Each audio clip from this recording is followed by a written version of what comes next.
Hi folks, Radford Hyde here. I am going to bring you some information about the Cochise County, Arizona Jail District, this false thing that was brought up, and I'm going to rant about that, so here we go. If you don't have this information, I got most of the information by talking to other people who know things, one of which is Dan LaChance, who is leading the charge to sue the county about this terrible situation. So, all right, folks, let's get real about this Cochise County Jail District scam, because that's what it is. And it's time we lay down some hard truths that some county officials, the old evicted supervisors, Judd and English, and all their little buddies in High Ground Inc. don't want you to hear. I want to start by emphatically stating that the new board supervisors, Chairman Frank Antonori, Vice Chair Tom Crosby, and Kathleen Gomez, who I call our little Douglas Miracle because she was the first Republican supervisor from that district in something like 66 years. They all appear to be on the side of correcting this egregious error, and they appear to be attempting to correct the disaster left by the previous board members, Peggy Judd and then Chair Ann English. Let's start with the basics. First of all, there's only two legitimate ways to get on a ballot: an initiative or a referendum. That's it, period, end of story. So when the county tried to call this thing a question, like, oh look, it's just a friendly little question for the voters, they straight up made that out of thin air.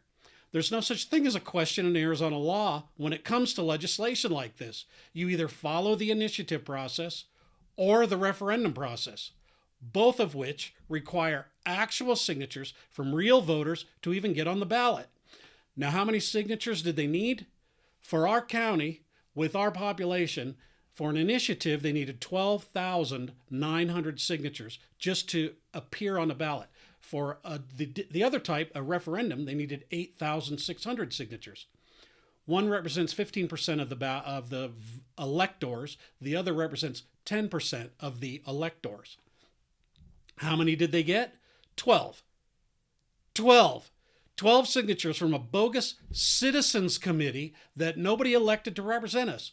12 people decided for 86,000 electors that we were going to be taxed for 25 years.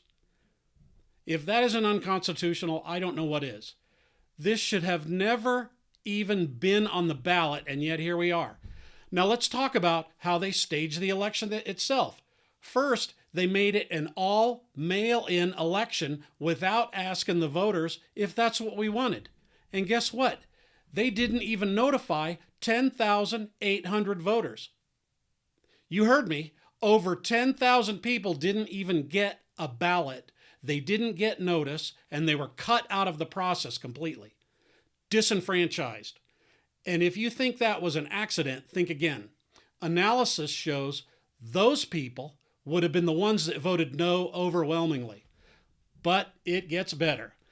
They also eliminated walk-in voting entirely. You know that thing where you can show up and vote on election day? Yeah, they didn't allow that either, because as Supervisor Peggy Judd literally said, and this is a quote, I believe, "We can't win a tax election if people can vote in person." So their solution, make sure you can't vote. That's what happens in third world dictatorships, folks. And now, Cochise County. So let's not forget some of the county officials were out there on a PR tour telling everyone this tax is, quote, just about building a new jail. Oh, really?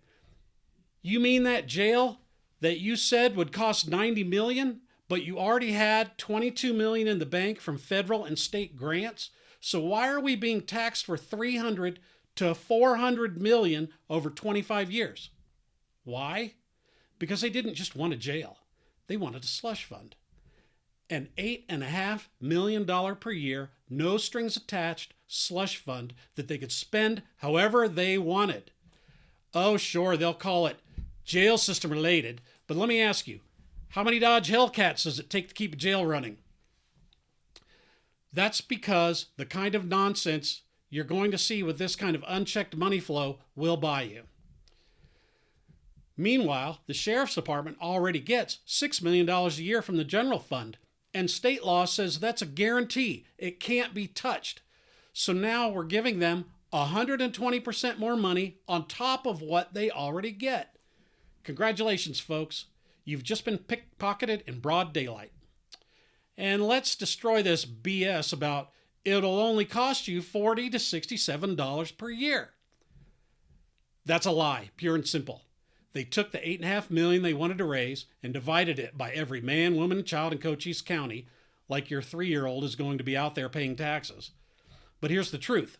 It's a sales tax on everything you buy in this county. So if you're a family of 5, that $67 magically turns into $335 a year, and probably more. For example, if you buy a $40,000 vehicle, that's an extra $200 in county tax. If you buy an $80,000 vehicle, boom, that's double, $400 just in that purchase alone. And since prices go up with inflation, so does the tax. Estimates by year 5, they'll have $10 million in revenue.